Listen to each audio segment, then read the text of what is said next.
Is the RNC spokesperson. Hogan Gidley is the former principal White House deputy press secretary for the Trump administration. Hogan, I want to get your thoughts just a bit. Let me start with Danielle, if I can. Can you talk about this pledge for the viewers to understand? Do you think the eventual Republican nominees would agree to signing this? Is this still an important pledge as far as the RNC is concerned? This pledge is a promise to unite behind the eventual GOP nominee who is chosen by the voters. Our debate committee has been meeting for a year and a half, discussing how many debates we will have and the criteria to get on stage. And one of the things that they're considering is this pledge. Again, we want to make sure that the eventual nominee can defeat Joe Biden, can make sure to take back the White House and deliver for the American people who have been suffering for the last 2 years under Joe Biden and Democrat administration. So I think it's incredibly important. The precedent was set in 2016 when each candidate signed the pledge, and it's something that the debate committee is discussing as part of the criteria for the upcoming RNC primary debates. You know who else is discussing it? The ladies of The View. That CNN clip made its way to ABC. Here's what Sarah Haynes had to say about the pledge on The View. Take a listen.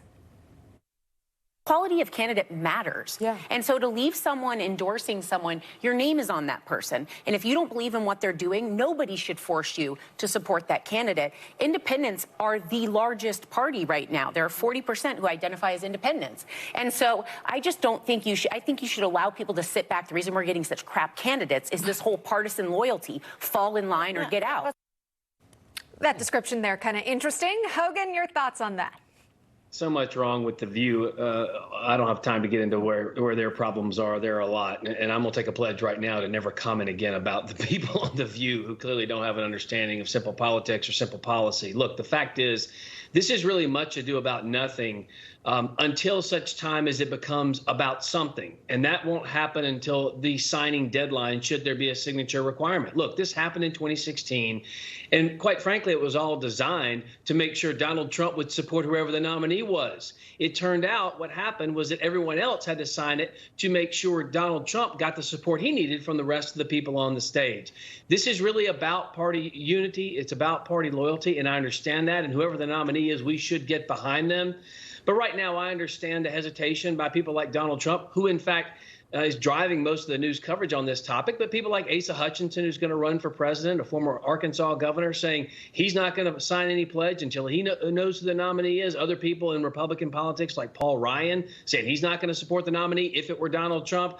So, again, I think the through line here should be loyalty to the fact that we need to overturn and restructure the government to go away from all of the destructive Biden policies that have hurt American families from top to bottom. I think the Republican nominee, whoever that may be, is going to be well poised to take back America for the American people. 80-20 issues are America First issues. Joe Biden continues to ignore the American people. The Republican candidate, whoever that may be, is going to do just that.